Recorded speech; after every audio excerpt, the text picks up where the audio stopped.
Why are there so many different translations of the Bible? Let's take a minute to talk about that.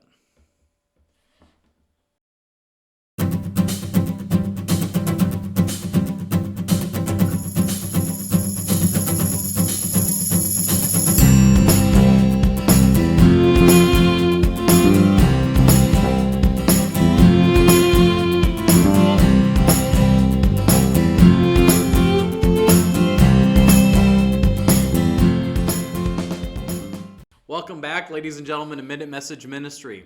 As always, I'm your host, Pastor Burns, and in this channel, we like to talk about church hot-button issues while answering pastoral and layman questions. If you have a question for me, hop into the comment section below, and I will try to answer your question faithfully. Like and subscribe and share this video with your friends.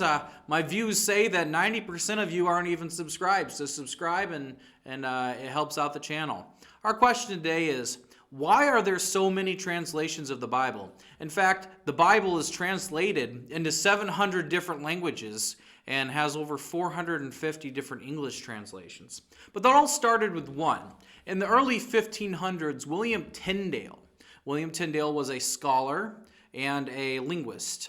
And he noticed that the Bible was in Greek and in Latin and in Roman, and he understood that the common man couldn't read the Bible. And the Catholic Church wanted to keep it that way. This is one of the dark histories of the Catholic Church, and by no means is this a smear of the Catholic Church. I love the Catholics. In fact, we have Catholics on this channel all the time. But this is a dark part of the Catholic history. William Tyndale felt that every man should be able to read the Bible. The Catholic Church simply disagreed, that the common man wouldn't understand the knowledge that the Bible possesses, and if he did, he would corrupt it somehow. William Tyndale disagreed. William Tyndale decided that he was going to translate the Bible to English, and he did so against the Catholic Church's permission. And at the time, the Catholic Church did have authority over the Bible to control how it was distributed, and it was only to be distributed to priests and to their clergymen who were trained in translating what they wanted. So it was very much a mystery, even into the 15th century. And so William Tyndale had translated the Bible by the 1520s.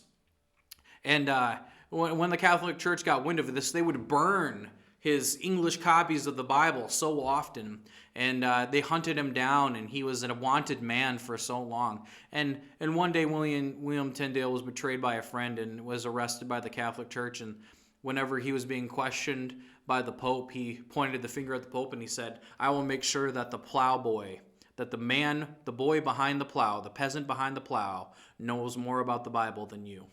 And he was unfortunately burned at the stake.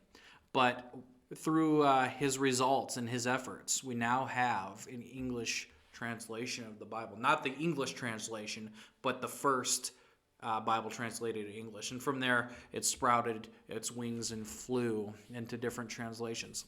So why do we have so many translations? Well, there are a few reasons. The big reason is that every year we have different manuscripts or scrolls or writings that are in Greek, Hebrew, and Aramaic or however not found every year. And that helps us translate the original text so much better. The more ancient the text, the easier it is for us to relate it to the Bible and translate a more literal translation. And that brings us to a second parter. There are two reasons why the Bible is translated separately. The first one is legal or literal translation. Somebody wants, this is exactly how it was intended to be written, and this is exactly how it's supposed to be. I don't care if it's hard for you to read. This is what was written, so this is what we're going to write down in English, verbatim. This is what we think it means. And there are a bunch of different translations of that because everyone disputes how the translation is supposed to go, and so that's why we have so different versions. And then you have the second class of people who are said, we need to get this Bible better for the common man to understand in the common tongue. And that's the simplistic translations. You know, it's like, let's make sure that instead of using words that are hard to understand, we make it more for the common man. And so those are the two big reasons why the Bibles are translated into different versions now. What Bible versions do I use? KJV is always good, but I also like the NIV version. In fact, when I read from my knickknack shelf, it is the NIV version. If you can read right there, NIV. Yeah. So I mean, the Bible is the Bible. The Bible is the Bible. You find the translation that fits for you. Everybody knows that I am all about the one church united, and I'm all about the one Bible united too as well. It goes along hand in hand. I don't think any version is better than the other. I think you should find a version that you like and stick with it. If you understand it and it speaks to you through the Spirit, then that is the Bible that you should use. But that is the reason why we have so many different translations. So, as always, like and subscribe, and everybody have a good week.